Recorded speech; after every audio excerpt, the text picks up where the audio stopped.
Imagine this, you're standing in silence. You can't scream, you can't move. All you can do is watch while stray dogs tear into what remains of your husband. His limbs, strewn like discarded armor on cold stone. Fingers gnawed to the bone, a ribcage cracked open like a chest of jewels, its treasure now black and putrid. His face, bloated, slack-jawed, eyes pecked out, lips curled in a final frozen scream. Unrecognizable, not a king, not a man, just meat. The dogs snarl, they tug at tendons, they growl at one another over scraps. The sound is not of mourning, it's feasting. Elizabeth of York once stood that way, eyes frozen, soul shattered, gown soaked in the sweat of fear, witness to the humiliation of Henry VIII, the most powerful man in the world reduced to gristle and ooze. She does not weep. She cannot. Grief has calcified into stone within her. This is no embellished tale, no courtly fable passed in whispers over wine. This is what became of a monarch who played God, who rewrote heaven and law, who drank power like wine and spat it out on bloodied altars, and who ended not with trumpets, not with dignity, but with a trickle of black blood and the growling of hungry animals. The king, once untouchable, now has his crown buried in a puddle of his own decay. He who decreed life and death is now a carcass, devoured not by fate but by feral mouths too dumb to know reverence. No one stops them, no one dares, for the body that ruled a nation now belongs to no one. Not even the worms have claimed him first. Elizabeth of York once stood that way, eyes frozen, soul shattered, witness to the humiliation of Henry VIII, the most powerful man in the world reduced to gristle and ooze. This is no embellished tale, no courtly fable. This is what became of a monarch who played God, who rewrote heaven and law, and who ended not with trumpets but with a trickle of black blood and the growling of hungry animals. He was born Henry Tudor, June 28, 1491, second son, never meant to reign. But when his brother Arthur died, the crown shifted, and the boy stepped into destiny like a flame finds dry straw. At 17, he was king, and he did not hesitate. The chronicles glowed, tall, athletic, every inch a sovereign. His skin was pale gold, his hair red as royal wax, his smile disarmed, his presence magnetic. Women sighed, men bowed, diplomats wrote of beauty that bordered on divine. He was everything England had prayed for, strong, vibrant, educated, pious, the perfect prince. But perfection is a lie, and lies rot. The first years of his rule were filled with celebration, tournaments, masks, banquets, endless days of pageantry. Henry danced, hunted, sang, debated. He built palaces, hosted kings. He fathered a daughter, Mary. But he wanted a son, a line, a legacy carved in male flesh, and that craving would become the engine of destruction. Catherine of Aragon, his first queen, devout, Spanish, loyal, but no surviving sons. And Henry began to wonder, had he sinned against God by marrying his brother's widow? Thus began the schism, the divorce, the break with Rome, the creation of a new church with Henry at its head. He, the second Christ, the English Pope, divine right incarnate, and yet, beneath the gold and grandeur, the body was changing, slowly, then suddenly. January 1536, the tournament at Greenwich. Henry, then 44, enters the lists. His horse rears, crashes, pins him. 2 hours unconscious. When he opens his eyes, something is gone. Not just his breath, something deeper. The leg wound becomes eternal, an ulcer that will never close, a wound that will come to define him more than any crown. The stink, the pain, the humiliation. That same year, Anne Boleyn loses her head. His second wife, brilliant, sharp, accused of incest, adultery, witchcraft, likely innocent of all. But Henry signs her death anyway, and watches, unblinking. Coincidence or consequence? Doctors today suspect traumatic brain injury. The fall changed more than his flesh, it fractured his mind. And the spiral begins. The handsome waist becomes a barrel, 89 centimeters to over 130. His weight surpasses 180 kilograms.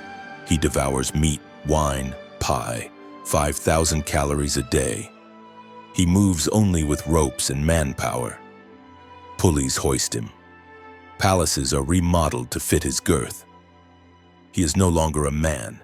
He is an empire of rot. His legs, disasters. The ulcers deepen, skin turns black, bone peeks through. The stench is unimaginable. Servants pass out, courtiers faint. They smell him 3 rooms away. They bow. They gag behind velvet sleeves. He remarries. Catherine Howard. She's 19, he's near 50. A child with a man who is already rotting. He calls her Rose. The court calls it tragedy. She finds love elsewhere. A boy her age. They are caught, they are tried, they are executed. The axe falls again and again. His final wife, Catherine Parr. A scholar, a widow, a healer. Not a queen by romance, but necessity. She tends to his wounds, she reads him scripture, she keeps him from collapsing into total madness. Barely. The king who once hunted is now hunted by time. Gout, diabetes, congestive heart failure, possibly syphilis, possibly worse. The pain is constant. His screams echo through the stone halls. Sometimes he weeps, sometimes he sings, sometimes he stares at nothing for hours.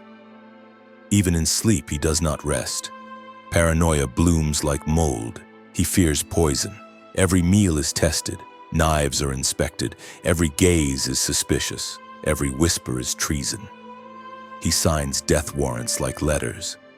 The ink hardly dries before the heads roll. His court shrinks. His allies vanish. He becomes a fortress of flesh and fear.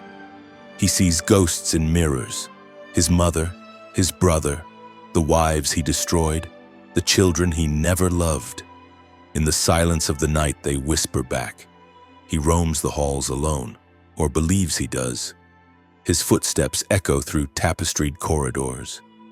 Footsteps that grow slower, heavier, then stop. Want more than sanitized history? Subscribe now. We strip the crown down to the bone. Winter 1546 into 1547. The cold winds that rattled the stained glass windows of Whitehall echoed the decay within. Henry VIII, once a symbol of strength, now lay motionless, bloated with illness and despair. His skin, once flushed with youth, turned from gray to sallow yellow, before settling into a bruised, mottled purple. It wasn't just age, it was punishment. His body rejected itself. His blood turned thick, sluggish, toxic. His legs, once pillars of royal posture, had swollen like overfilled wineskins. The ulcers burst daily, weeping yellow and black. His sheets were soaked. The scent of corruption clung to every surface. Candles burned constantly, not for reverence, but to mask the rot. No one looked him directly in the face. Not anymore. Fevers took hold. He shook through the nights, thrashing beneath tapestries soaked in sweat. He muttered names. Jane, the wife who died bringing his heir. Anne, the one he sent to the scaffold. Catherine. Too many Catherines, and each one a wound, each name a ghost. He saw them, swore they stood at the foot of his bed. Jane with pale lips, Anne with a severed neck, Catherine with tears he'd never seen when alive. The chambermaids whispered of his screams. The guards heard the howls. They said he was talking to shadows. He could no longer walk. His legs were beyond flesh, necrotic, gangrenous. Every movement brought tears. His voice was gone, reduced to growls. His eyes, once bright and calculating, now sank into his face like stones in a marsh. He looked not like a king, but like something abandoned by death itself. Still, no one said he was dying. The law forbade it. Treason even now. The crown still rested on his swollen brow, invisible but undeniable. The illusion had to live, even as the body beneath it rotted from the inside out. On January 27th, Archbishop Cranmer was summoned. The end was known but not spoken. Henry could no longer speak. He reached out, a single gesture, a squeeze of the hand. Faith, farewell, fear. No one knew. Hours later, silence fell, thick, final. But death did not cleanse him. The coffin was too small, no one had dared measure. His size had grown monstrous, he did not fit. They pushed, they forced, they sealed it with sweat and prayer. But at Sion Abbey, death rebelled. The heat of the embalming chamber, the poor ceiling, the swollen flesh, it burst. The bowels split open, black fluid seeped from the seams. A trail of rot oozed onto the flagstones. The smell, unholy. Dogs crept in. They sniffed, they licked, they fed. A king reduced to carrion. The scene was whispered for generations.